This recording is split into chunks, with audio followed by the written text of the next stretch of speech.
Assalamualaikum warahmatullahi wabarakatuh. Salam sehat untuk kita semua. Semoga kita semua selalu mendapat lindungan Allah Subhanahu wa Ta'ala ya. Amin ya Robbal Alamin.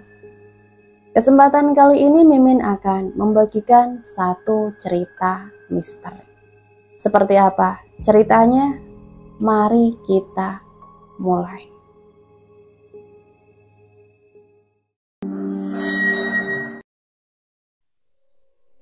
Dok, si Yuda hilang. Dari tadi sore gak pulang-pulang. Begitu isi pesan dari mantan kakak iparku yang baru kubaca saat tengah menyantap roti tawar. Aku baru saja selesai mengajak Tantan, anjing peliharaan majikanku, jalan-jalan di pagi hari. Aku segera mengetik pesan balasan pada Yurini, mantan kakak iparku itu, menanyakan cerita selengkapnya, bagaimana anakku bisa hilang. Tak lama Yurini pun menghubungiku melewati video call. "Wulan, maafin kami. Kemarin Yuda masih main di sekitaran rumah. Tapi sorenya nggak ada yang tahu dia pergi kemana. Kami udah nyari tapi nggak ketemu juga."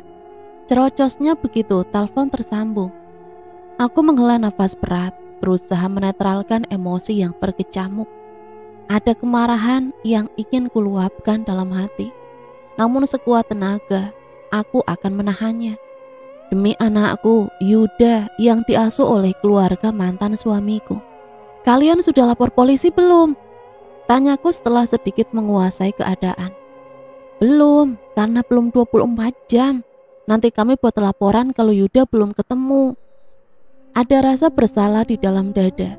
Sebagai ibu seharusnya aku berada di rumah, menjaga serta mengawasi buah hatiku. Namun aku malah tak berada di sisinya. Aku Wulan, saat ini tengah bekerja menjadi TKW di Hong Kong sejak setahun yang lalu. Aku memilih pergi jauh bekerja sebab perceraian yang menyisakan begitu banyak luka menganga di hatiku. Hak asuh Yuda juga harus jatuh ke tangan Mas Anwar, mantan suamiku. Keluarga mereka kekeh untuk mengambil hak asuh Yuda.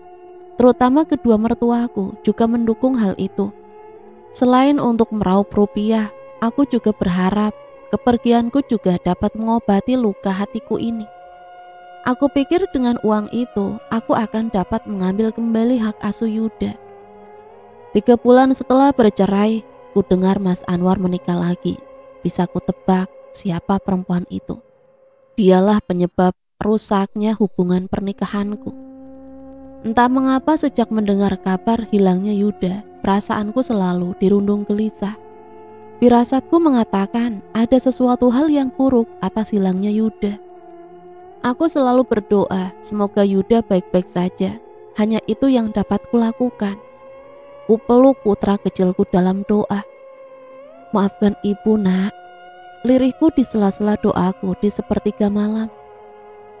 2 hari, 3 hari, hingga 5 hari tidak juga ada kabar terkait hilangnya Yuda. Keresahanku kian memuncak. Hatiku sudah was-was jikalau hal buruk menimpa Yuda. Pekerjaanku jadi sering tak fokus dan terbengkalai. Majikanku kadang sering menegurku dan mendapatiku yang sedang melamun. Aku bahkan sering mencuri waktu untuk sekedar memeriksa ponsel, berharap keluarga di kampung memberiku kabar terbaru tentang Yuda. "Dok, ya yuk boleh telepon gak sekarang?" Sebuah pesan WA aku baca dari Yurini. Aku menatap sekitar. Majikanku sedang asik menyantap makan malamnya. Aku pun memberanikan diri untuk izin sebentar menerima telepon. Bersyukur mereka tidak mempermasalahkan itu dan membiarkanku menerima telepon di sela acara makan malam mereka. "Halo Yu, gimana? Apa ada kabar dari Yuda Yu? Perasaan Wulan gak tenang terus dari kemarin Yu." "Sabar, tenang Wulan, kamu harus kuat ya." Suara Yurini terdengar serak. "Kenapa Yu? Apa yang terjadi sama Yuda?" Yuda, ada apa Yu? Jangan buat Wulan khawatir." Tekanku tak sabaran karena perasaanku semakin carut marut. "Yang tabah Wulan, Yuda udah gak ada." "Apa? Ya yuk pasti bohong kan?" Buliran bening sudah menganak sungai. Lidah ingin memungkiri, namun hati seolah berkata jika itu adalah kenyataan. Yayu enggak bohong Wulan, tadi pagi jasadnya ditemukan, dirawat dalam. Astagfirullahalazim ya Allah, Yuda. Tubuhku luruh ke lantai kamar mandi yang dingin. Yuk, gimana ceritanya anakku bisa meninggal di sana? Sesegukan aku menanyakan kronologinya. Polisi sedang mengusut kasus ini Wulan, yang tabah dan sabar ya. Ya Allah. Sesak mendera dadaku.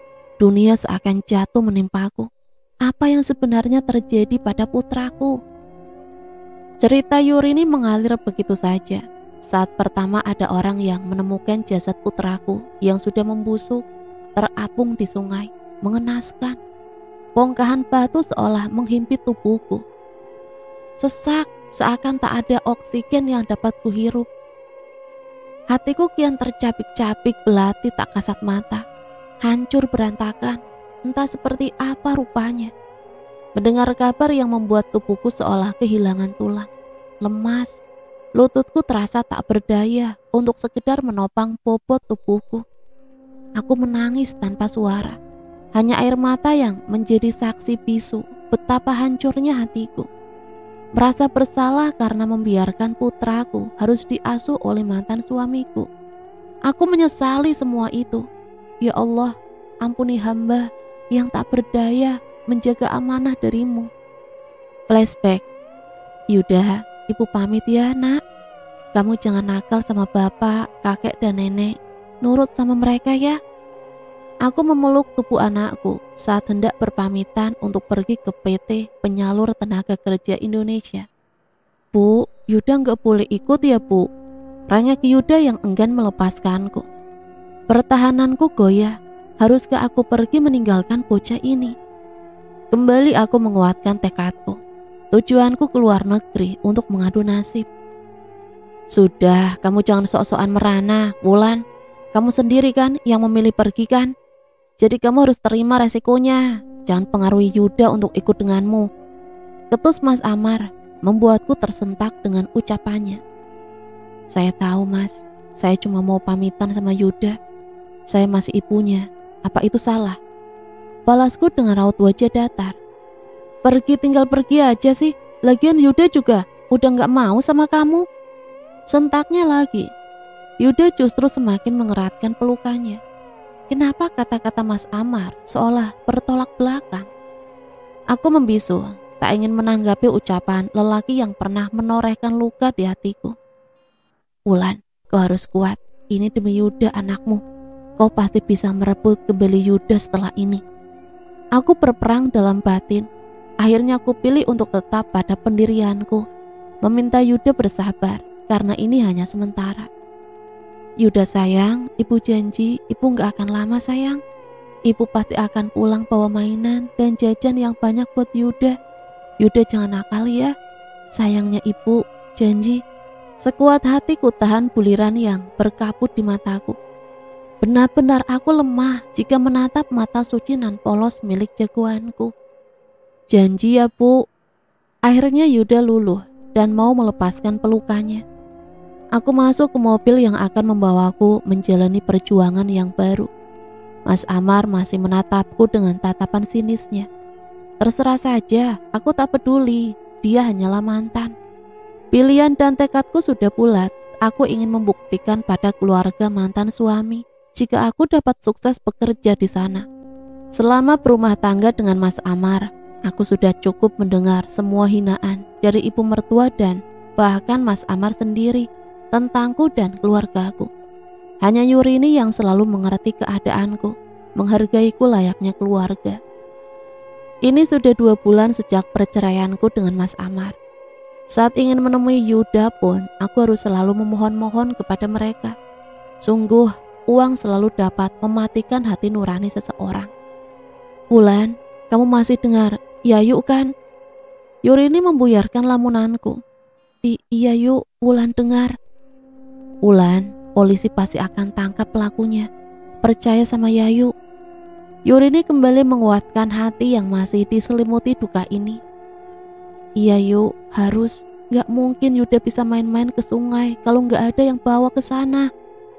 Sambarku karena merasa ada kejanggalan atas kematian putraku. Ulan, sebenarnya Yayu curiga sama seseorang. Ucap Yuri ini tiba-tiba, suaranya memelan, tampak seperti berbisik. Maksud Yayu, ada yang sengaja melakukan ini sama Yuda? Tanyaku ragu. Iya, tapi kita belum ada bukti, jadi bersabarlah, Wulan. Pelaku kejahatan itu pasti akan tertangkap. Aku mengangguk, mengiyakan ucapan Yurini dalam hati. Semoga saja pelaku bejat itu segera tertangkap. Oh, apa Mas Anwar tahu tentang kejadian yang menimpa putranya? Aku sampai lupa menanyakan itu, karena sambungan telepon sudah berakhir. Yang sabar, Nduk, ikhlaskan Nak Yuda. Dia sudah tenang di sana. Emak menasehatiku yang sesegukan menelponnya pagi itu. Tapi Mak, aku gak rela Yuda pergi kayak gitu, Mak. Yang jahat sama Yuda harus ditangkap dan dihukum berat. Sautku terbata di sela-sela tangisku. Sabar, insya Allah polisi pasti menangkap pelakunya, Nduk. Yang tenang di sana, jangan sampai ganggu kerjaanmu di sana ya. Iya, Mak. Dengan lirih aku mengiyakan nasihat emak. Meskipun hati sangat memungkiri siapa yang bisa tenang di posisiku. Buah hatiku meninggal dengan cara mengenaskan. Dan penjahat itu masih berkeliaran di luar sana. Sungguh ingin rasanya aku melesat terbang ke kampung halamanku untuk menangkap pelakunya. Akan tetapi hal itu sangat tidak mungkin, bukan? Sungguh hatiku hancur berkeping-keping membayangkan bagaimana takutnya anakku saat itu. Sungai itu letaknya cukup jauh dari rumah dan sangat tidak mungkin Yuda ke sana sendirian. Yuda hanya bermain di sekitaran rumah Mas Amar atau rumah neneknya, ibunya Mas Amar. Sungguh aku bersumpah akan menuntut keadilan untuk putraku. Hari ini hari Minggu yang seharusnya menjadi hari yang cerah ceria bagiku karena bebas dari tugas negara alias off day. Justru menjadi hari kelam kelabu. Duka masih menyelimuti hatiku yang baru saja kehilangan sang buah hati. Rasanya tubuhku enggan untuk sekedar bangun dari kasur. Mungkin aku akan di kamar saja hari ini. Aku tidak ingin menghabiskan waktu liburanku untuk keluar rumah. Aku sedang dalam keadaan yang terguncang. Jiwaku lemah. Apa yang lebih menyedihkan saat kita tak berdaya di sisi orang tersayang? Saat orang itu pergi untuk selama-lamanya. Hari ini aku berniat untuk menghubungi Mas Amar. Aku ingin tahu bagaimana reaksinya setelah Yuda ditemukan dalam kondisi tak bernyawa. Padahal saat Yuda hilang beberapa hari dulu, aku juga sempat menelponnya. Dan hasilnya dia malah acuh dan mengajakku berdebat. Aku sampai tak habis pikir dengan pikirannya itu. Sejak dulu tak pernah berubah, justru makin menjadi. Halo. Saut suara berat Mas Amar. Kutebak dia baru saja terbangun dari tidurnya. Mas, kalau kamu gak sanggup ngurus anakmu, harusnya kamu balikin dia ke rumah emakku. Emak yang akan merawatnya. Tugasku menumpahkan emosi yang sudah menumpuk di kepala. Apa sih, pagi-pagi udah sewot. Yang gak becus itu kamu. Lihat, kamu malah asik kerja di luar negeri. Sementara anakmu kurang kasih sayang. Jadi jangan cuma salahin aku, kamu juga salah. Lagian kalau Yuda sama emakmu, bisa-bisa Yuda kelaparan, gak bisa jajan kayak teman-temannya. Hardik Mas Amar tak mau kalah. Allah, kenapa dulu aku bisa menerima pinangan pria angku ini? Aku gak menyangka lidahnya bisa setajam pisau, melukai setiap inci kalbuku. Jaga bicaramu, Mas. Orang tuaku tak sepicik itu. Aku juga masih sanggup untuk menafkahi Yuda, meskipun tanpa kamu. Catat itu. Belaku tak terima orang tuaku turut dihina oleh mantan suami. Sombong. Memang sih kamu bisa mencukupi Yuda, tapi uangmu itu haram. Hasil kamu menggoda dan tidur dengan majikanmu kan? Cuy, aku gak rela anakku dikasih uang haram olehmu. Ia tertawa mengejek. Terdengar juga cekikikan perempuan. Mungkin itu suara istrinya. Sialan memang. Astagfirullahaladzim. Sungguh ucapan Mas Amar adalah fitnah paling kejam yang pernah ku dengar. Kalau saja dia ada di hadapanku saat ini, sudah pasti kulayangkan tamparan ke mulut lancangnya. Dengar ya mas, aku juga mau bilang kalau aku akan menangkap pelakunya. Dan kamu hati-hati sama istri barumu itu mas. Aku berucap dengan sedikit intimidasi. Hei, jangan sembarangan ngomong. Rika bukanlah orang jahat. Kamu sudah nuduh orang yang salah. Hei, dijaga mulutmu ya. Aku bisa laporin kamu atas kasus pencemaran nama baik. Serga Rika yang tampak tak terima. Silahkan, laporkan saja. Aku memiringkan sudut bibirku mendengar Mas Amar yang membela mati-matian Jalang itu. Lihat saja, ingat sebuah peribahasa Jawa, becik ke titik, olok ke toro. Kita lihat saja nanti mas. Telepon pun ku akhiri secara sepihak. Kamu egois mas, kamu tetap sama, maunya paling benar sendiri. Desisku menahan sesak yang kembali hinggap. Entah apa yang merubah Mas Amar hingga menjadi seperti ini. Aku yang pernah mengarungi bahtera rumah tangga dengannya selama hampir 7 tahun pun heran. Bagaimana seseorang bisa secepat itu berubah? Perubahan yang cukup drastis hingga aku merasa asing dan tak dapat mengenalinya lagi. Bukan tanpa alasan aku mencurigai Rika, istri baru Mas Amar. Bukankah seorang ibu tiri itu bisa bersikap kejam? Meski tidak semuanya.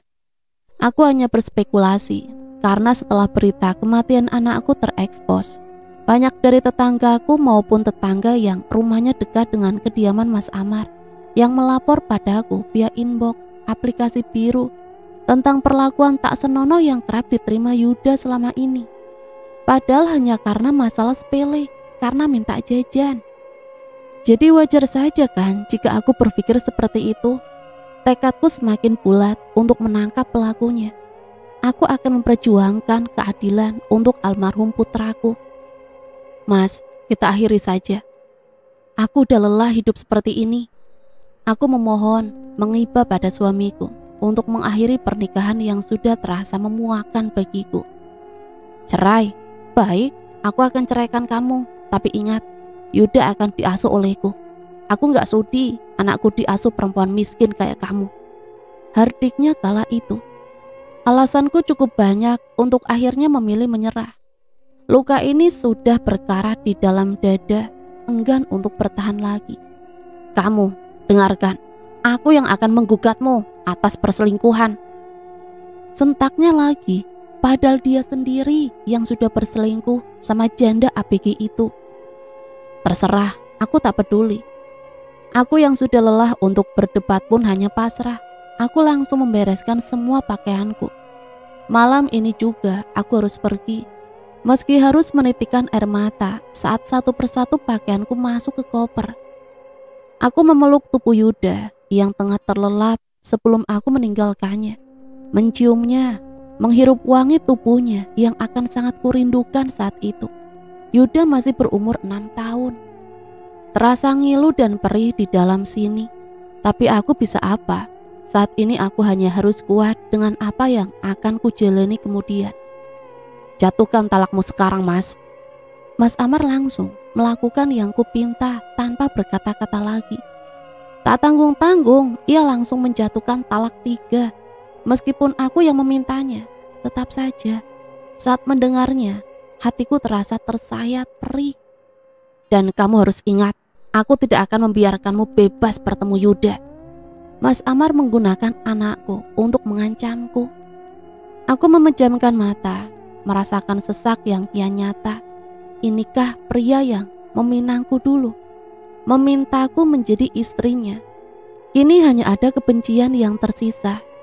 Segala macam hinaan darinya sudah cukup membuatku memilih berpisah. Segera urus perceraian kita mas. Aku tunggu surat pengadilan sidangnya. Ujarku tanpa menoleh ke arahnya yang masih berdiri di tempat semula. Aku pun segera menyeret langkahku, meninggalkan rumah yang penuh kenangan ini dengan membawa sejuta luka. Tanpa perlawanan aku pun memilih pergi, karena aku tahu melawan pun percuma.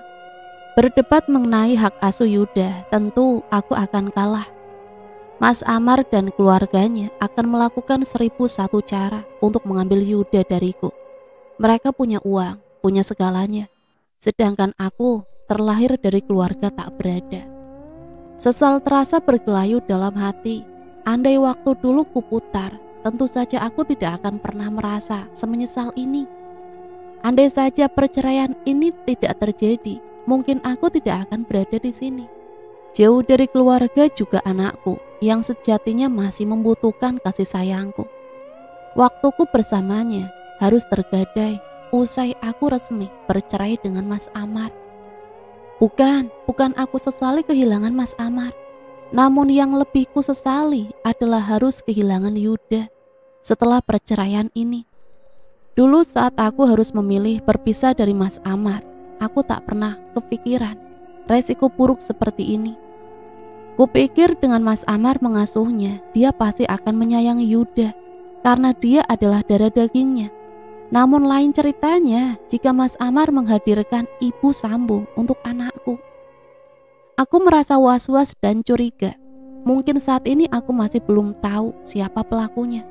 Tapi aku yakin akan mengejar pelakunya hingga ke lubang semut sekalipun. Nasi kini sudah menjadi bubur. Semua sudah terjadi. Yuda juga tak mungkin bisa hidup lagi. Allah, sesak ini kian menyiksaku. Rasa bersalah, penyesalan, juga amarah bercampur menjadi satu. Sungguh bejat orang yang sudah membawa putraku bermain-main ke sungai itu. Sesalku semakin kentara karena aku telah memilih pergi jauh demi Yuda, meninggalkannya tanpa pengawasan dariku sebagai ibunya. Aku tak pernah berpikir cobaan ini akan terjadi padaku hingga aku harus kehilangan putraku. Duniaku bagi hancur. Masa depan yang kuperjuangkan kini telah terenggut. Aku merasa putus asa. Rasanya tidak ada lagi alasanku untuk hidup. Sungguh kehilangan seorang anak yang kukandung dan kubesarkan sepenuh hati merupakan pukulan terberat dalam hidupku. Separuh jiwaku telah pergi. Ya Tuhan, kuatkan hamba. Sudut pandang Rika. Aku turun dari sepeda motor yang ditumpangi bersama Mas Amar. Langsung melangkah masuk ke rumah kontrakan kami. Hari ini benar-benar melelahkan. Kenapa sih polisi itu gak berhenti-hentinya menanyakan tentang Yuda padaku? Bocah itu sudah mati pun tetap menyusahkan. Gerutuku dalam suara pelan. Kamu ngomong apa sayang? Sambar suamiku yang tiba-tiba sudah ada di belakangku. Hari ini terik banget ya mas, panasnya. Kilaku seraya mengibaskan tangan ke wajah. Oh, kirain apa? Buatin mas kopi dong sayang. Oke mas, tunggu ya. Aku pun berlalu menuju ke dapur untuk membuat kopi. Untung Mas Amar gak dengar aku ngomong apa tadi. Ini mas kopinya. Aku menyodorkan segelas kopi hitam kesukaan Mas Amar. Kopi hitam dengan 1 sendok teh gula. Taruh saja di situ. Mas Amar masih fokus dengan ponselnya dan hanya menunjukkan telunjuknya ke meja. Mas, sampai kapan sih kita akan diinterogasi sama polisi itu?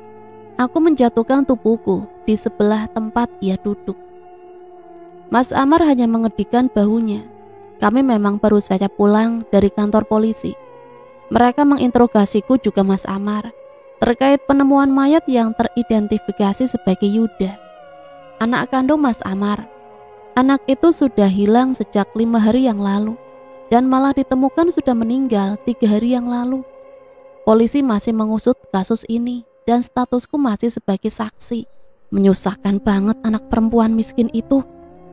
Aku capek mas, bolak-balik ke kantor polisi terus. Aku juga malu sama tetangga. Dikiranya aku yang sudah berbuat macam-macam sama Yuda. Cuekin aja sayang. Yang penting kamu gak merasa melakukan yang mereka tuduhkan, iya kan? Serga Mas Amar. Aku terdiam. Kata-kata itu berhasil menohok tepat sasaran. Kamu gak ngelakuin yang mereka tuduh padamu kan? Tanya Mas Amar lagi, menyorot tajam mataku. Aku langsung gelagapan dibuatnya. Iya dong mas, gak mungkin kan aku kayak gitu. Mas kan tahu sendiri gimana sikapku sama Yuda. Mas percayakan sama aku. Aku sedikit kesusahan menelan saliva. Percaya kok sayang, balas Mas Amar sambil menoel hidung minimalisku. Tadi kamu diam saja, kenapa? Apa yang kamu pikirkan? Tanya Mas Amar lagi. Gak ada mas, aku cuma masih sedih aja sama kepergian Yuda. Lebih sedih lagi orang-orang menuduh aku hanya karena pernah memarahinya sekali. Aku menundukkan wajahku. Jangan dengar omongan mereka. Kita yakin aja pelakunya pasti akan tertangkap. Saat itu kamu akan buktikan kalau tuduhan mereka gak benar, oke? Mas Amar memelukku. Aku pun dapat bernafas dengan lega. Syukurlah Mas Amar percaya padaku. Batinku bersorak senang. Sialan memang tetangga Lambit Turah itu. Sukanya bergosip dan menyebar fitnah yang tidak-tidak. Awas saja, kalau aku dengar mereka ngibahin aku lagi, bakal aku kruas mulut mereka satu-satu. Memang setelah penemuan mayat Yuda terekspos, banyak tetangga yang menyalahkanku atas kematian Yuda. Kata mereka aku lalai dalam mengurusnya. Mereka juga mengatakan kalau aku adalah ibu tiri yang jahat. Kesal pokoknya, kenapa ibu tiri selalu dibenci dan disalahkan sih? Terlalu banget mereka itu. Aku meraih ponsel dari dalam saku dasterku. Aku langsung menuju aplikasi biru untuk sekedar melihat akun mantan istrinya Mas Amar. Banyak sekali statusnya yang galau atas kematian putranya. Banyak pula komentar dari teman-teman dunia mayanya. Mataku tertumbuk pada status terbarunya. Sampai mati pun aku gak rela kehilangan putraku dengan cara seperti ini. Aku akan mencari keadilan untuk putraku. Usut tuntas kasus ini sampai pelakunya ketemu. Begitu isi statusnya yang langsung ramai diserbu netizen dengan dukungannya. Bahkan ada yang bersiap untuk menjadi detektif dadakan. Bikin sesak saja. Aku semakin membenci perempuan itu. Kelakuannya lebay. Apa-apa dibikin status macam ABG saja. Kenapa wajahmu kayak gitu sayang? Tanya Mas Amar yang ternyata sudah memperhatikanku dari tadi. Itu loh mas, coba lihat mantan istrimu itu. Sok-sokan paling merasa kehilangan Yuda. Padahal mah dia pasti bodoh amat sama Yuda. Buktinya dia gak pulang kan? Bahkan setelah dengar kabar kalau Yuda gak ada. Sungutku berapi-api. Sudah jangan dibahas dia lagi. Ngapain kamu kepo-kepoin statusnya Wulan sih? Mas Amar memalingkan wajahnya. Loh kok suamiku gak asik sih? Biasanya kalau aku bahas Wulan, dia selalu antusias untuk memakinya. Ucapannya selalu merepet kemana-mana untuk mengatakan semua keburukan Wulan. Dan aku menyukai itu. Tapi sekarang dia malah gak kasih respon apa-apa. Malah nyuruh aku gak kepo lagi sama statusnya. Sebel, komporku gak jadi meleduk. Aku beranjak dari tempat tidur dengan bibir yang kumanyunkan. Loh, mau kemana sayang? Tahu ah, sautku kesal. Sekarang giliran sudut pandang Amar. Mas, gimana ceritanya Yuda bisa hilang? Kalau kamu ngerasa gak sanggup lagi buat mengasuh Yuda, harusnya kamu pulangkan saja Yuda ke rumah emak dan bapakku. Pintu rumah kami selalu terbuka untuk Yuda. Aku mengeratkan rahangku saat membaca pesan dari Wulan. Mantan istriku. Aku tak berniat membalas pesan itu. Membacanya saja sudah cukup melukai harga diriku sebagai laki-laki. Perempuan itu benar-benar congkak. Mentang-mentang sekarang sudah bisa kerja dan punya uang banyak. Dan juga dari mana dia tahu kalau Yuda hilang beberapa hari yang lalu? Ah, aku lupa. Pasti Yurini yang sudah memberitahu Wulan. Benar-benar kakakku yang satu itu selalu saja ikut campur urusan rumah tanggaku. Aku harus pergi ke rumahnya. Gak bisa dibiarkan. Yurini harus diberitahu batasan-batasan yang tidak boleh dia lewati. Yurini, buka pintunya. Aku menggebrak pintu rumahnya cukup keras. Segera setelah aku pulang, seusai bekerja di luar kota, aku langsung menemuinya dahulu di rumahnya. Setelah mendapat kabar kalau ada jasad yang sudah mengapung di sungai yang berasal dari kampung sebelah, aku yang ketar-ketir karena kehilangan Yuda pun langsung pulang dan ingin memastikan sendiri identitas mayat itu. Bagaimanapun aku masih ayahnya. Aku nggak mau orang mengira aku sudah tidak peduli lagi dengan anak sendiri. Meski memang benar, kurang lebihnya aku memang seperti itu. Setelah menikahi Rika, aku jadi kurang perhatian dengan Yuda. Tapi aku tak pernah khawatir karena aku rasa Rika sangat menyayangi Yuda seperti anaknya sendiri. Tidak seperti cerita orang kalau ibu tiri itu kejam. "Buka yuk!" teriakku. Tak lama pintu pun terbuka. Tampak Yurini yang sudah rapi dengan gamisnya. Mungkin akan pergi ke rumah sakit tempat jasad yang diduga Yuda itu dievaluasi. Astagfirullahaladzim, Mar. Kalau bertamu yang sopan kenapa? Ngapain pakai gedor-gedor pintu sekeras itu sih? Yuk, ngapain sih? Ya yuk bilang-bilang ke Wulan kalau Yuda hilang. Sentakku dengan keras. Wulan itu masih ibunya Yuda, Mar. Nggak salah kan kalau Yayu kasih tahu dia? Dia berhak tahu. Sudahlah, Yayu itu selalu saja ikut campur urusanku. Urus saja keluarga Yayu sendiri. Aku nggak suka Wulan tahu urusanku. Kita kan sudah cerai, nggak ada hubungannya lagi. Mar, kamu itu loh memang sudah jadi bekas suami alias mantan. Tapi Yuda nggak ada sejarahnya bekas anak. Selamanya akan tetap begitu. Serganya sok ceramah padaku. Padahal mengurus suami saja dia tak becus. Malah sok-sokan ngurusin rumah tanggaku. Songong banget kakakku itu.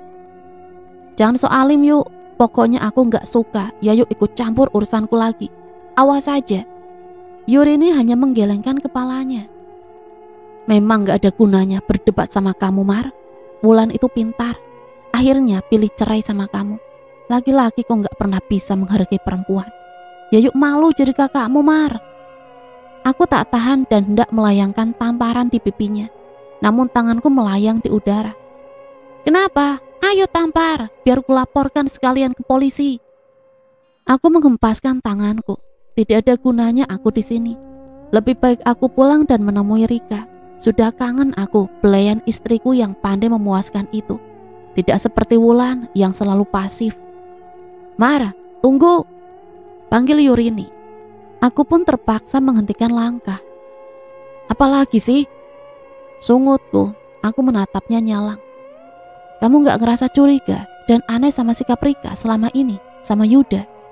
Ya yuk pernah lihat. Stop yuk, jangan ikut campur lagi. Rika bukan orang seperti itu. Rika baik sama Yuda selama ini. Jangan nuduh yang enggak-enggak tanpa bukti. Sergaku kesal karena lagi-lagi Yurini selalu curiga sama Rika. Tapi Mar, sudah yuk, aku gak mau dengar lagi. Aku pun segera mengayunkan langkah menuju ke rumah yang ku tempati bersama Rika. Rika juga pasti kangen sama aku. Apalagi beberapa hari ini Yuda menghilang, Rika pasti sangat terpukul dan kesepian. Ya, memang sesayang itu Rika pada anakku. Aku akan menghiburnya. Sekarang sudut pandang Yurini. Aku menatap nanar punggung adikku yang mulai menjauh dengan sepeda motornya. Dia pasti akan pulang menuju rumah kontrakannya. Ya, Amar memilih mengontrak atas desakan dari Rika. Dia bilang Rika merasa gak nyaman serumah dengan ibuku yang merupakan mertuanya. Lalu apa kabarnya dengan Wulan yang sejak menikah dengan Amar hidup serumah dengan ibuku? Lamunanku kembali pada beberapa tahun silam saat Wulan masih menjadi adik iparku. Adik ipar yang malang. Wulan, kamu lagi ngapain? Tanyaku saat Wulan sibuk berjibaku di dapur sembari menggendong Yuda kecil memasak menu masakan yang tak sedikit. Yayu, ini ibu minta Wulan masak buat tamu-tamunya nanti. Jawab Wulan sekenanya. Aku melihat betapa repotnya ia memasak sembari menggendong Yuda. Sini biar Yuda, Yayu gendong. Aku meraih Yuda. Anak itu pun tak menolak uluran tanganku. Karena aku memang sering mengajaknya bermain. Enggak usah yuk, Wulan enggak mau ngerepotin. Tolaknya halus. Enggak apa-apa, Yayu enggak repot kok. Sudah sini, kamu lanjutin masak aja. Aku tak mengindahkan tatapan tak enak dari Wulan. Aku mengayunkan langkah menjauh dari dapur bersama Yuda di dalam gendonganku. Mungkin saat itu usianya baru 2 tahun. Adik iparku itu memang baik dan penurut sampai-sampai ibuku selalu bersikap semena-mena pada Wulan. Bayangkan, sekarang saja ibuku menyuruh Wulan memasak untuk tamu arisannya nanti. Aku hanya dapat menggelengkan kepala dengan kelakuan ibuku. Meski sebenarnya sudah ada asisten rumah tangga yang membantu memasak, tetap saja Wulan harus mengerjakan ini dan itu. Loh, kok Yuda sama kamu, Rin? Wulannya mana? Tanya ibu merasa tak bersalah. Wulan di dapur, Bu. Rini gak tega dia masak sambil bawa Yuda, bahaya.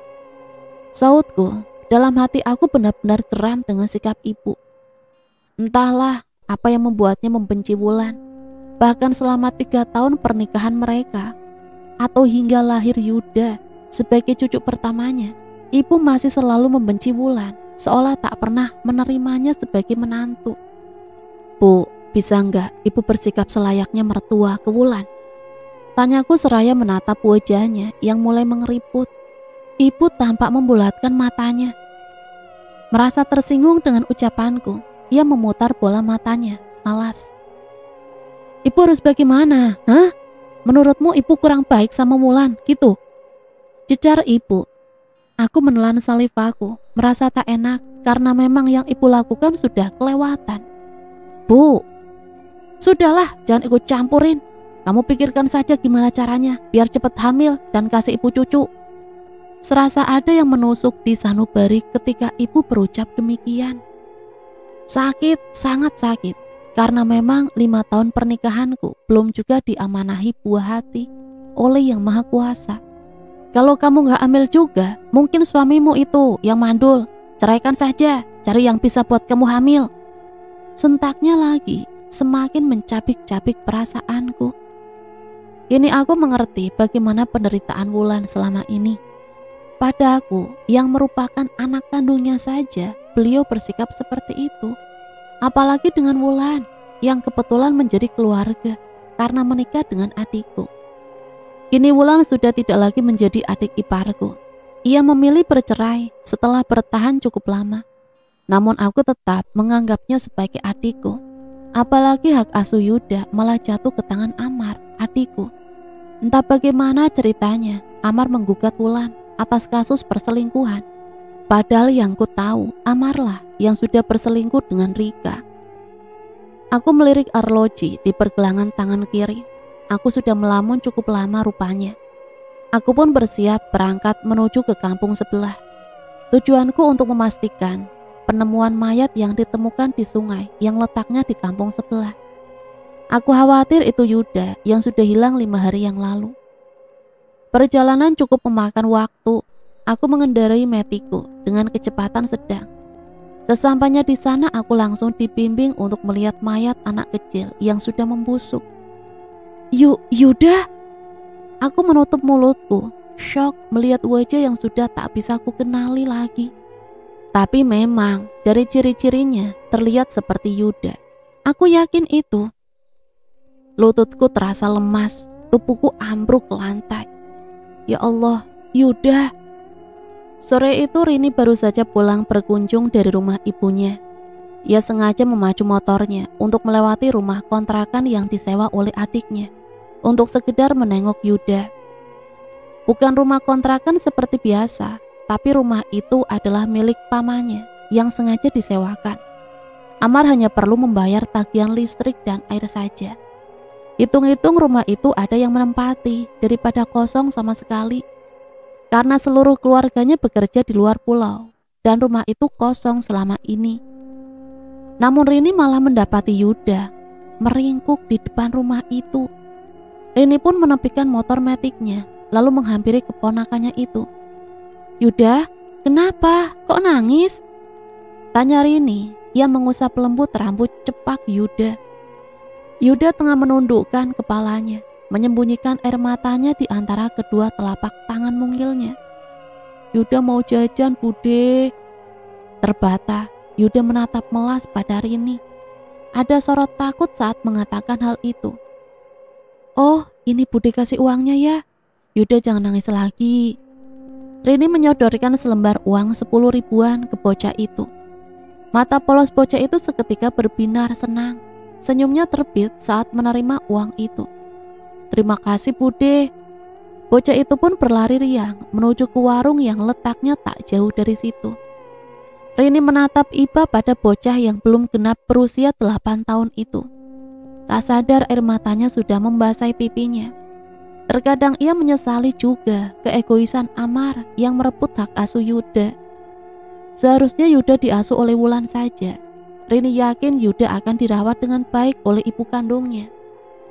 Menurut cerita ibunya tadi, Yuda sering datang ke rumah untuk sekedar meminta makan.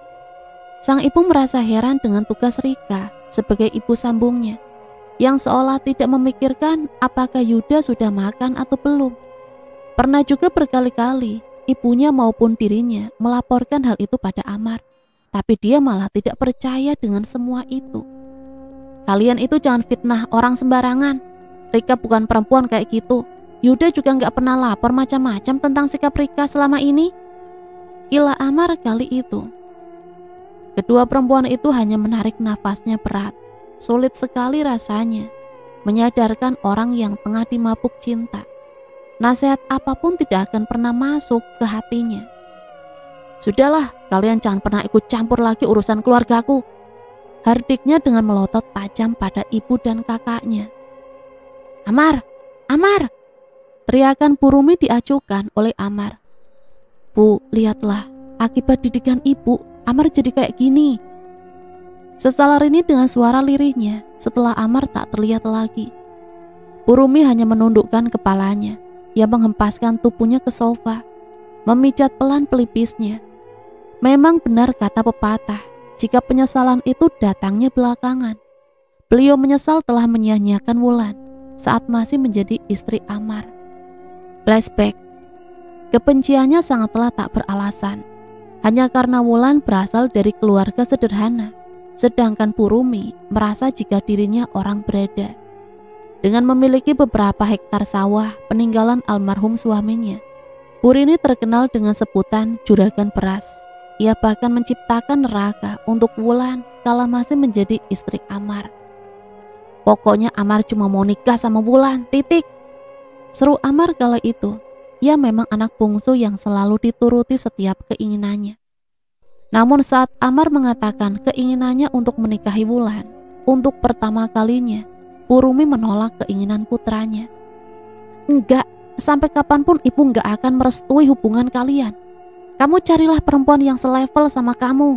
Risma, anak Pak Kades juga masih gadis kok. Sejak itu Amar protes dengan mogok makan dan tidak keluar kamar. Akhirnya Amar justru dilarikan ke puskesmas karena dehidrasi dan gejala tipes dan dirawat selama seminggu di rumah sakit. Purumi pun dengan terpaksa mengabulkan permintaan Amar. Ia segera melamar Wulan untuk menjadi istri Amar, meski dengan setengah hati.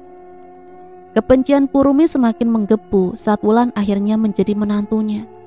Ia selalu berusaha menyakiti Wulan, menekan mentalnya sedemikian rupa. Namun Wulan adalah perempuan yang tegar dan kuat. Ia selalu mengalah meskipun dia tak bersalah. Ia selalu meminta maaf untuk kesalahan yang bahkan pernah diperbuatnya.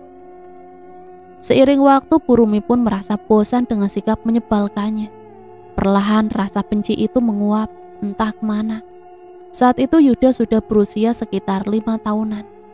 Dan saat rasa benci itu perlahan sirna, Wulan justru bertengkar hebat dengan Amar dan meminta cerai. Purumi mendengar semua pertengkaran mereka malam itu. Kebencian itu tumbuh lagi. Ia bahkan mendukung Amar untuk segera melayangkan gugatan cerai pada Wulan dan menuduhnya telah berselingkuh agar hak asuh cucunya jatuh ke tangan anaknya. Padahal dia tahu putranya yang bersalah. Sekarang Purumi tengah menuai apa yang sudah ditanamkannya selama ini. Menyesal pun tiada gunanya lagi.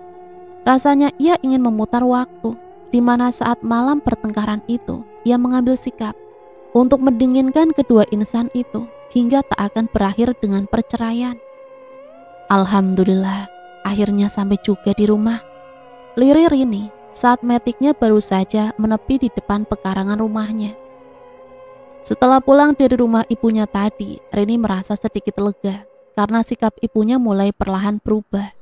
Serta kebencian terhadap Wulan pun tak separah dulu.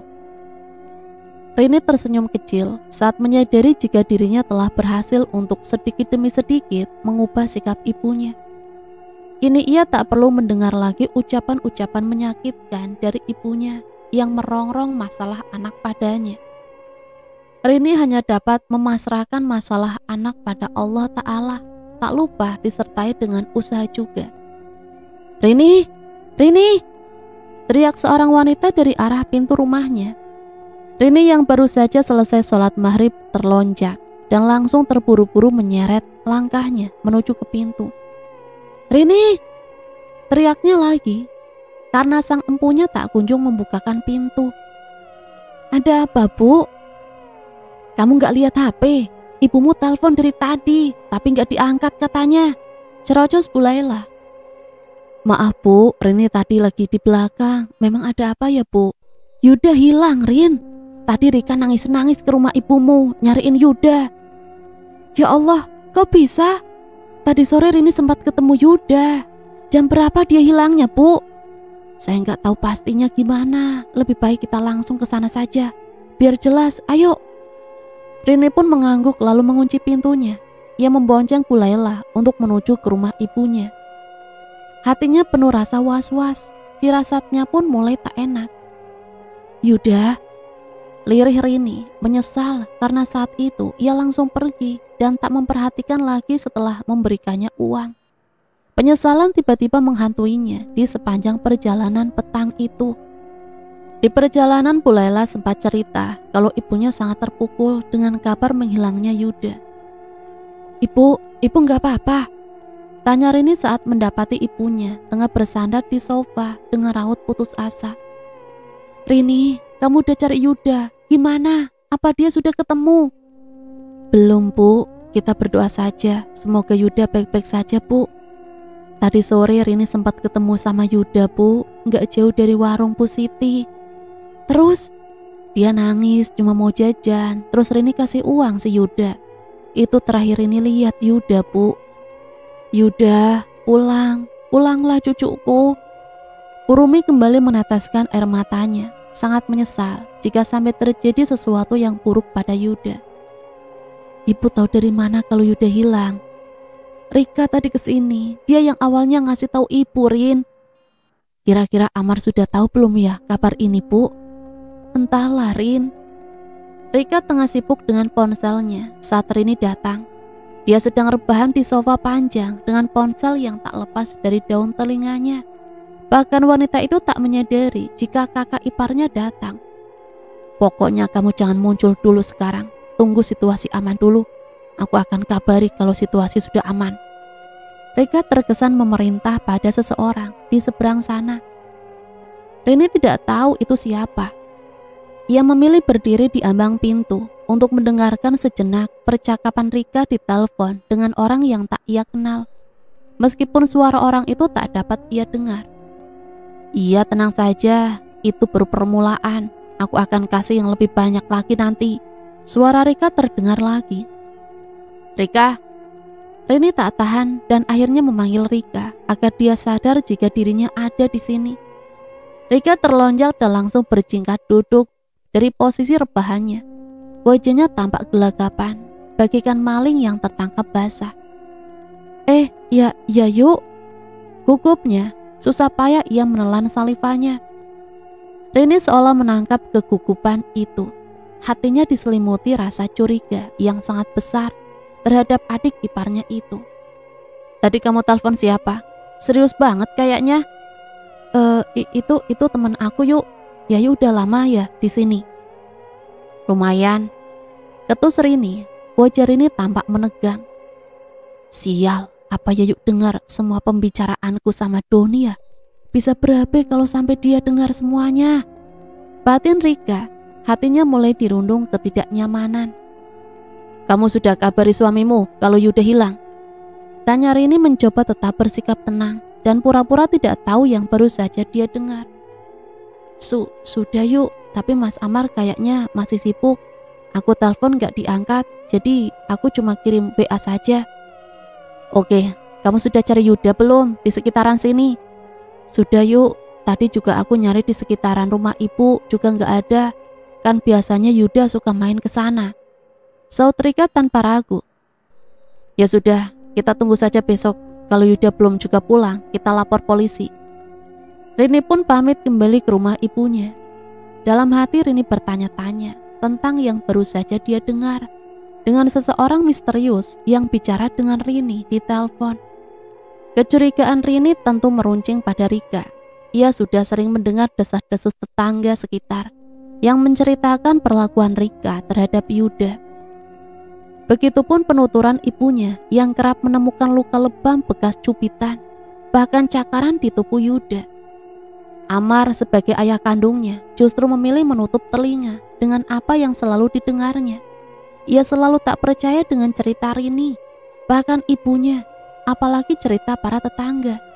Tentu akan ditolak mentah-mentah tanpa pikir dua kali. Bagi Amar, Rika adalah malaikat tak bersayap yang dapat dengan ikhlas menerima dan merawat dirinya dan juga Yuda. Bahkan Rika tengah mengandung benihnya saat itu. Tentu rasa cinta dan sayang Amar kian bertambah. Esok paginya Rini nekat menghubungi Wulan yang kini sedang mengadu nasib di negeri orang. Meski ia tahu itu bisa saja membuat Wulan khawatir, tapi ia harus memberitahunya. Karena cepat atau lambat, kabar hilangnya Yuda pasti akan berhembus dan akan sampai di telinga kedua orang tua Wulan di kampung. Rini mengirim pesan di aplikasi hijau karena Wulan tak kunjung mengangkat teleponnya. Dok, si Yuda hilang, dari tadi sore gak pulang-pulang. Ia terus menunggu balasan dari Wulan. Ia maklum dan paham jika Wulan pasti tengah sibuk dengan pekerjaannya saat itu. Jam 9 pagi Rini mendapat pesan balasan dari Wulan. Ia menanyakan bagaimana Yuda bisa hilang. Hatinya dirundung gelisah dan amat sangat merasa bersalah. Karena Rini merasa ia tak bisa menjaga Yuda.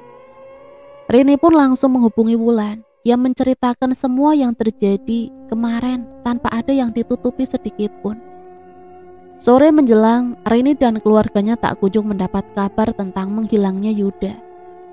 Doa dan harapan tak luput dia panjatkan pada Yang Kuasa untuk memberi perlindungan dan keselamatan bagi keponakannya. Rini semakin gusar, ditambah kondisi ibunya juga down karena perasaan bersalah yang sama seperti yang dirinya tengah rasakan saat ini. Bu, Rini pamit dulu, mau lapor ini ke polisi. Akhirnya Rini berangkat untuk langsung melaporkan ke kantor polisi. Setelah pencarian Yuda tak juga membuahkan hasil. Hati-hati di jalan, kamu sama siapa ke kantor polisi, Rin? Tentu saja sama Rika, Bu. Rini tersenyum penuh arti. Rini mengetuk pintu dari luar. Ia juga memanggil-manggil nama adik iparnya berkali-kali, namun tak juga ada jawaban dari sang pemilik rumah. Assalamualaikum, Rika. Rika. Rini tidak menyesal dan terus mengetuk pintu. Ia harus berhasil membawa serta Rika untuk ikut melaporkan tentang kehilangan Yuda. Ia ingin tahu seperti apa reaksi Rika. Tak berapa lama kemudian, pintu pun terbuka. Wajah kusut Rika yang rupanya baru bangun tidur muncul dari balik pintu. Apa sih yuk, pagi-pagi udah berisik, ganggu orang tidur saja. Ini udah jam 9 loh Rika. Udah mau siang, pantes kamu gak betah tinggal sama ibu. Wong kamu males gitu kok. Bawel banget sih yuk, pantes saja Yayu cerai sama suami Yayu, terus jadi janda. Rini merasa tersentil dengan perkataan Rika. Ingin membalas pun rasanya percuma. Akhirnya Rini bergeming tak berniat membalas sindiran adik iparnya. Kita ke kantor polisi sekarang, kamu siap-siap Ki. Aku juga perlu ikut ya Yu. Ya haruslah, kamu kan ibunya. Balas Rini menahan gejolak amarah di dadanya. Ucapan Rika tadi telah membuka kembali luka lamanya saat bercerai dengan suaminya. Bukan, itu bukanlah keinginannya untuk menjadi janda dan memilih bercerai. Namun ultimatum dari Bu Rumilah yang membuat mereka akhirnya berpisah. Memisahkan sepasang suami istri yang masih saling mencintai satu sama lain. Karena mereka tak kunjung mendapatkan keturunan. Ya udah, tunggu bentar yuk, aku siap-siap dulu. Rika membuka suara hingga membuyarkan lamunan masa lalu Rini. Ya, cepetan, jangan lama-lama. Mereka sudah tiba di kantor polisi setelah menempuh perjalanan yang cukup lama. Rini yang mengisi berkas laporan untuk melaporkan kehilangan keponakannya. Sebelumnya ia juga membawa beberapa dokumen penting seperti kartu keluarga dan lainnya untuk kepentingan penyelidikan. Setelah laporan masuk, polisi akan mendatangi TKP dan sekitarnya, menemukan saksi untuk berbagai macam kemungkinan. Rika dan Rini pun sempat ditanyai oleh petugas di sana tentang hubungannya dengan Yuda, bagaimana sikap Yuda padanya, dan banyak pertanyaan lain yang diajukan petugas polisi. Ayo pulang, ajak Rini setelah semuanya selesai. Ia berharap polisi akan segera menemukan Yuda. Kau bengong? Tanya Rini yang saat itu melihat Rika melamun dan tak menyaut ajakannya tadi. Iya yuk, kenapa yuk? Ayo pulang. Ia masih menangkap kegugupan dari raut wajah Rika, dan itu sangatlah mencurigakan baginya. Entahlah waktu yang akan menjawab semuanya.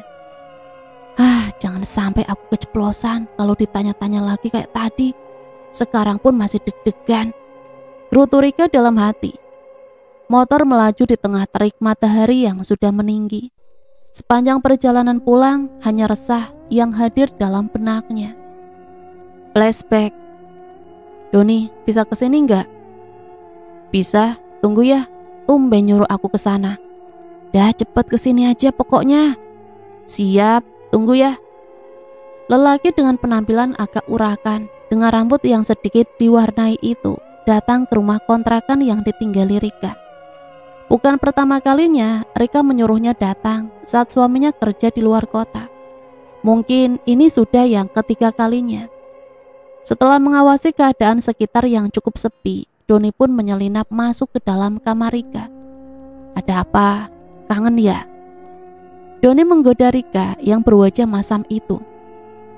Tahu makin kesel aku sama tuh bocah deh. Kalau cemberut gitu, kamu makin cantik deh. Godanya lagi menjawil dagu Rika. Lalu keduanya pun larut dalam hubungan terlarang. Mereka jatuh oleh kenikmatan semu. Hingga ketukan di pintu kamar membuyarkan kenikmatan yang sebentar lagi akan diraih. Siapa sih ketuk-ketuk pintu? Desisnya tertahan antara marah dan berusaha menggapai kenikmatan. Kedua manusia itu akhirnya terpaksa menghentikan aktivitasnya saat pintu kembali diketuk. Berisik! Mah, aku mau minta uang buat jajan. Saut suara dari balik pintu. Itu suara Yuda yang meminta jajan. Rika pun menyuruh pasangan selingkuhannya itu untuk berhenti menindihnya. Ia meraih selimut untuk menutupi tubuh polosnya. Kesenangannya terganggu dan ia sangat murka sekarang. Nih, sana jajan. Kamu itu bisanya minta jajan, jajan dan jajan terus. Sana minta sama ibumu yang kaya itu. Sentaknya seraya melempar uang 2.000-an ke muka bocah itu.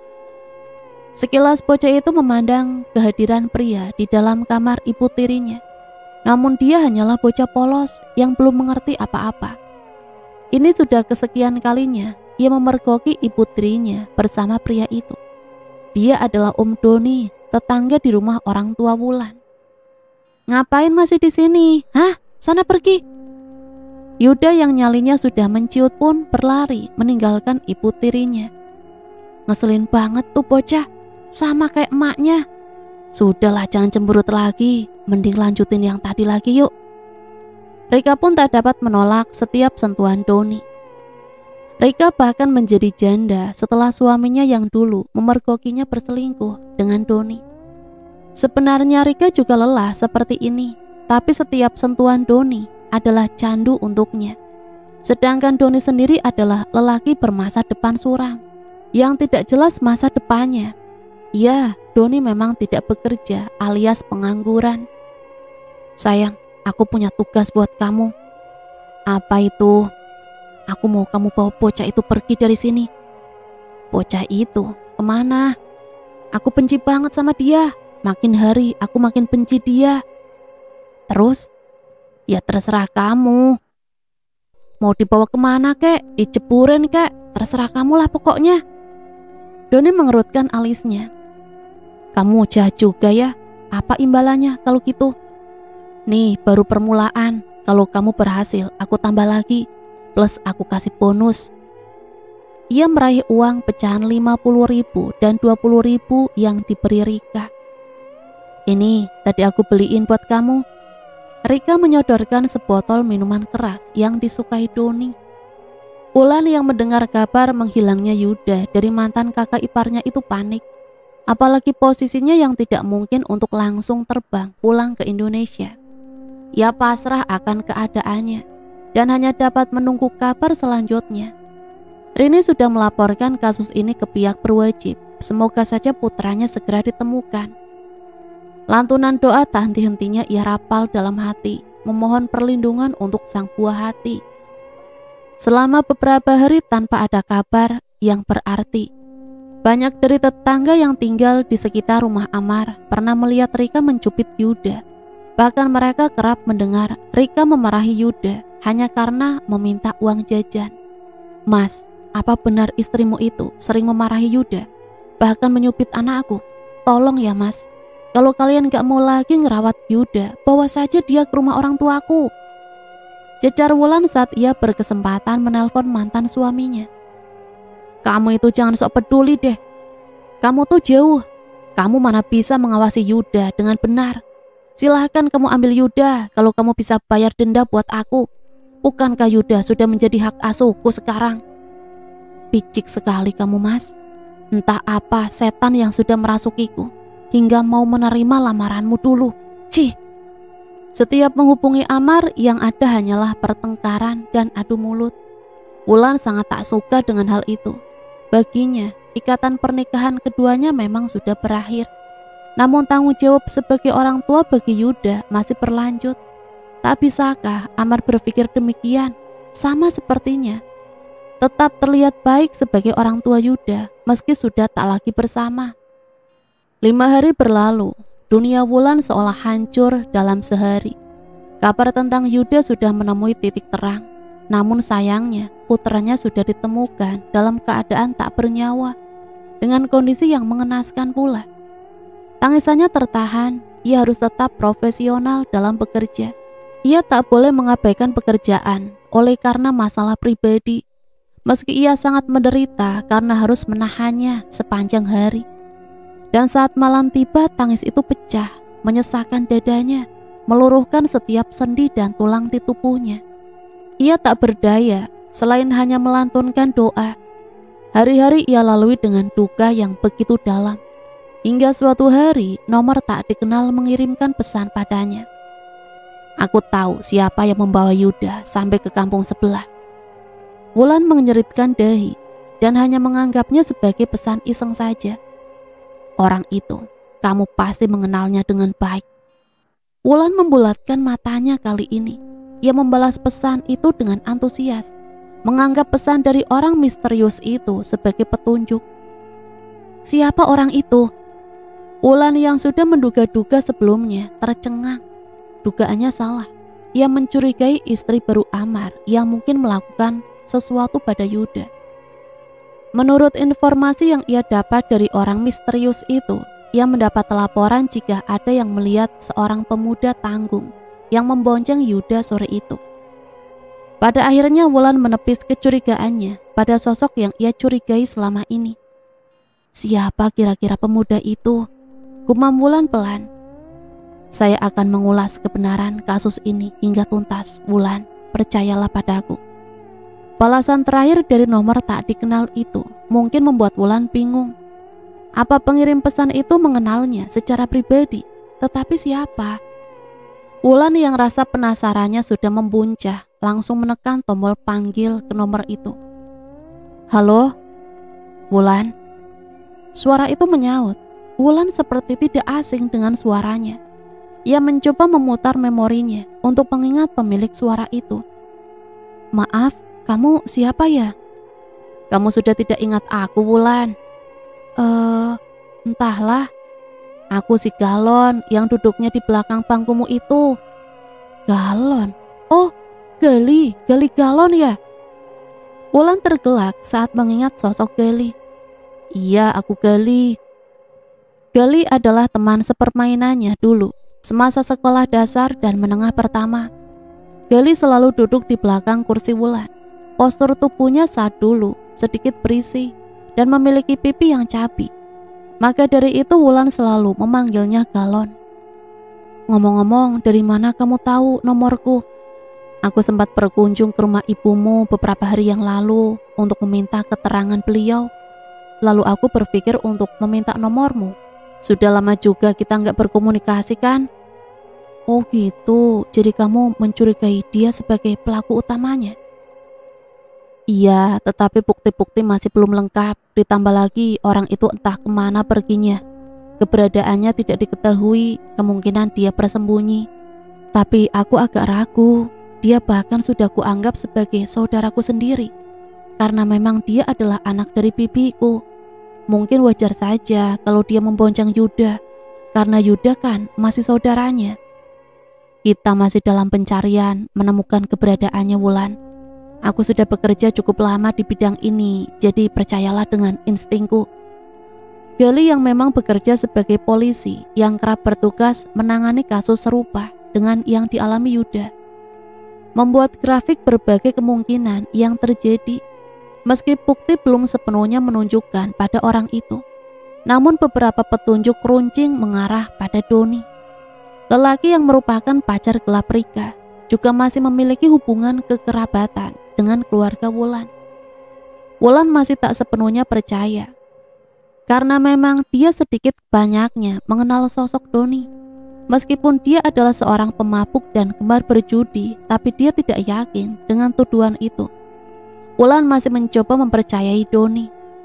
Doni ditinggalkan oleh orang tuanya sejak kecil. Mereka bercerai, Doni ikut dengan ibunya. Namun sang ibu yang sudah menikah lagi memilih tinggal bersama suami barunya tanpa membawa Doni. Jadilah Doni seperti hidup sebatang kara, tinggal di rumah yang ditinggali dengan ibunya dulu. Rumah orang tua Wulan cukup dekat dengan rumahnya. Kadang Doni juga datang ke rumah Wulan untuk sekedar numpang makan. Emak dan bapak Wulan tak keberatan karena memang mereka masih bersaudara. Andai kecurigaan itu benar dan terbukti, ia tak bisa pikir apa alasannya hingga tega membunuh anak sekecil Yuda. Dan apa motifnya? Entahlah, semua masih buram. Di sebuah ruangan yang sempit, udara terasa lembab dan pengap. Tidak ada celah bagi sinar matahari untuk masuk dan membiaskan cahaya kehidupan di tempat itu.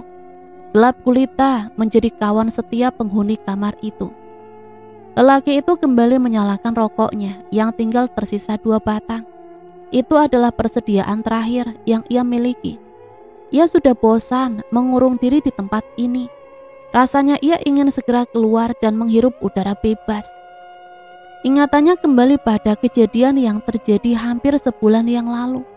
Sebuah kejahatan yang ia lakukan di bawah pengaruh alkohol, juga pengaruh seorang wanita yang menjadi obsesinya selama ini. Mau diceburin kek, ditenggelamkan kek, atau kamu bawa dia kemana aja, terserah. Yang terpenting aku gak perlu melihat wajahnya yang menyebalkan lagi. Suara perintah itu yang masih ia ingat dan terngiang-ngiang hingga kini.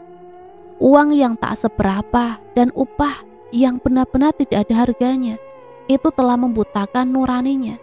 Ia dihantui berjuta rasa bersalah kini.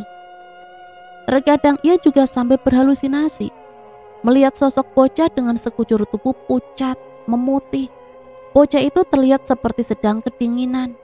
Terlihat dari giginya yang saling beradu.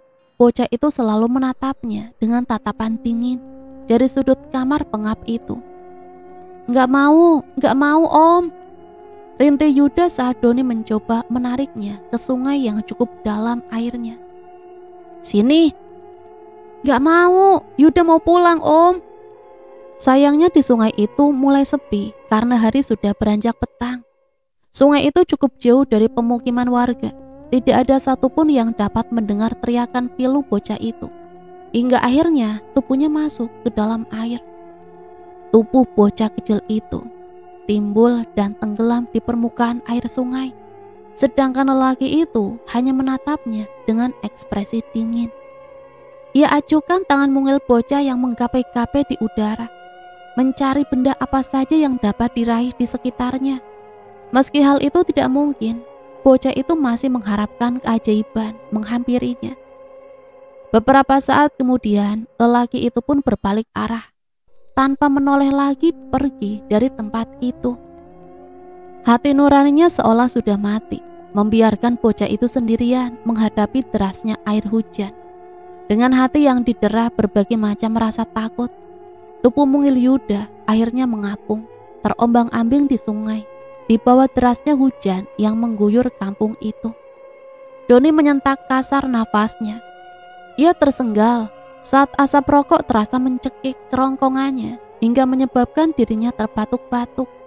Sialan, bayangan bocah itu seperti terus menghantuiku. Aku tidak bisa begini terus, aku harus melakukan sesuatu.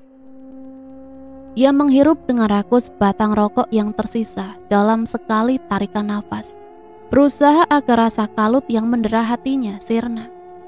Beberapa hari ini memang sebuah perasaan menyesal dan bersalah menghantui pikirannya. Bayangan wajah pilu sang bocah selalu menghantui setiap mimpi dalam tidur malamnya. Ia merasa ketakutan setengah mati, sampai merasa takut untuk sekedar memejamkan matanya barang sekejap. Rasa takut itu menyergap setiap sudut hatinya, hingga rasanya ia ingin mengakhiri hidupnya saja, agar teror dan perasaan bersalah itu sirna bersama nyawanya yang terbang ke nirwana. Doni masih tak menyangka tangannya akan berlumuran dengan darah. Tangannya sudah terlanjur kotor dan telah melenyapkan nyawa seorang anak yang berharga. Dirinya hanyalah pecundang sejati yang hanya bisa melarikan diri dari masalah yang menghimpitnya. Ia meraih ponselnya lalu menghubungi nomor wanita yang telah membutakan hatinya. Sayangnya nomor itu sudah tidak aktif lagi. Sial, kemana sih Rika? Akhir-akhir ini jadi susah banget buat dihubungi. Jangan-jangan dia mau lepas tangan dan mencuci semua kesalahannya padaku. Enggak akan kubiarkan hal itu terjadi. Lelaki itu menyambar jaket jeans kumalnya dari gantungan di balik pintu kamar itu. Hari ini adalah waktunya ia keluar dari persembunyian yang menjadikannya menjadi pengecut yang menyedihkan. Ia akan menguraikan semua keterlibatannya. Ia sudah bertekad untuk mengakui perbuatannya. Dia akan menebus seluruh dosa-dosanya. Rumah Rika yang jadi tujuan sekarang. Wanita itu juga harus ikut bertanggung jawab. Hai Jalang, kamu mau mencoba bermain-main denganku? Hah? Teriak Doni saat Rika membuka pintu rumahnya. Tidak ada sambutan hangat dan manja dari si pemilik bodi sintal itu terhadap Doni. Yang ada dirinya menatap bengis lelaki itu. Ia berkacak pinggang menatap Doni. Doni nekat menemui Rika, namun Rika seolah enggan untuk berhubungan lagi dengannya. Rika bahkan dengan kasar mengusir Doni, seolah lupa jika mereka pernah saling berbagi kenikmatan. Pergi, jangan pernah muncul lagi di hadapanku. Lihat saja apa yang bisa kulakukan untuk wanita iblis sepertimu. Silahkan, memangnya apa yang bisa dilakukan lelaki kiri sepertimu, hah? Ejek Rika dengan masih berkacak pinggang. Doni pergi menyeret langkahnya dengan membawa sejuta kebencian untuk Rika. Kini keputusannya sudah bulat untuk pergi ke kantor polisi. Waktunya semua kebenaran terungkap. Ia sudah lelah dihantui perasaan bersalah. Kehebohan terjadi saat polisi mengamankan Doni yang datang langsung mengakui sendiri kesalahannya. Ia akhirnya menyerahkan diri hari itu juga. Ia sudah siap untuk mendapat hukuman apapun itu. Itu satu-satunya hal yang bisa ia lakukan demi mengenang semua kebaikan keluarga Wulan pada dirinya selama ini. Polisi langsung menginterogasi keterangan dari pembunuh Yuda dan mendapatkan fakta baru jika pembunuhnya itu didalangi oleh Rika, ibu tiri Yuda sendiri. Doni menyodorkan bukti-bukti itu, isi pesan mereka hingga termasuk rekaman saat Rika dengan lantangnya menyuruhnya mengakhiri hidup seorang bocah hanya karena rasa benci. Polisi segera bergerak cepat untuk menangkap Rika di kediamannya. Para tetangga yang menyaksikan hal itu berbisik-bisik saat para polisi membawa paksa Rika yang meronta-ronta menolak untuk dibawa ke kantor polisi. Saya nggak salah Pak, lepasin. Bapak pasti salah nangkap orang. Cerocos Rika, meski suaranya nyaring, namun tak dipungkiri hatinya juga merasa gentar. Ia merasakan ketakutan yang amat sangat. Takut dipenjara, takut akan kunjingan tetangga, takut dengan nasib bayi dalam kandungannya, dan takut jika suaminya mengetahui perbuatan kejinya. Ia takut dalam menghadapi semua itu. Ia takut tak dapat menanggung semua konsekuensinya. Selama ini Rika selalu yakin jika keadaannya sudah aman. Ia tak memikirkan lagi tentang dampak yang akan diterimanya di kemudian hari atas perbuatannya. Namun Rika tak menyadari jika setiap kejahatan pasti meninggalkan bukti.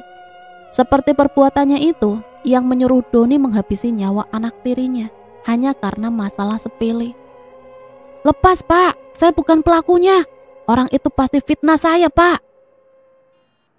Segala macam umpatan dengan menyebut para penghuni kebun binatang terucap berulang-ulang dari bibirnya. Sedangkan tubuhnya tak henti-hentinya berontak. Petugas yang membawanya pun sempat kewalahan. Tenaganya benar-benar kuat.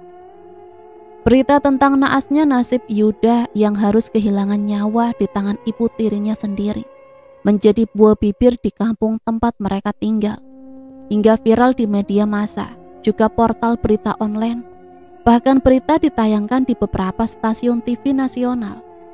Netizen kebanyakan mengecam perbuatan sang ibu tiri yang berotak kriminal, menyuruh tersangka membunuh korban dengan iming-iming imbalan yang tak manusiawi, sangat tidak berkeprimanusiaan.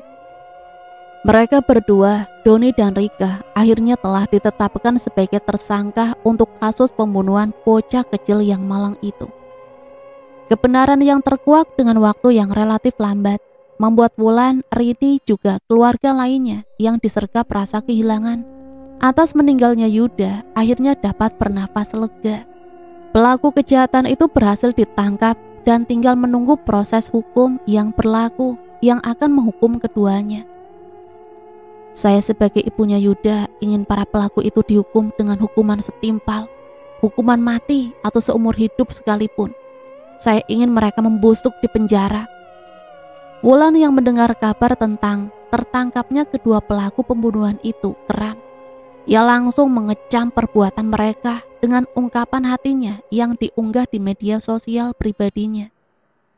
Hati seorang ibu mana yang tidak sakit saat mengetahui ada orang yang sengaja melenyapkan nyawa anaknya hanya karena sang anak yang merengek meminta jajan.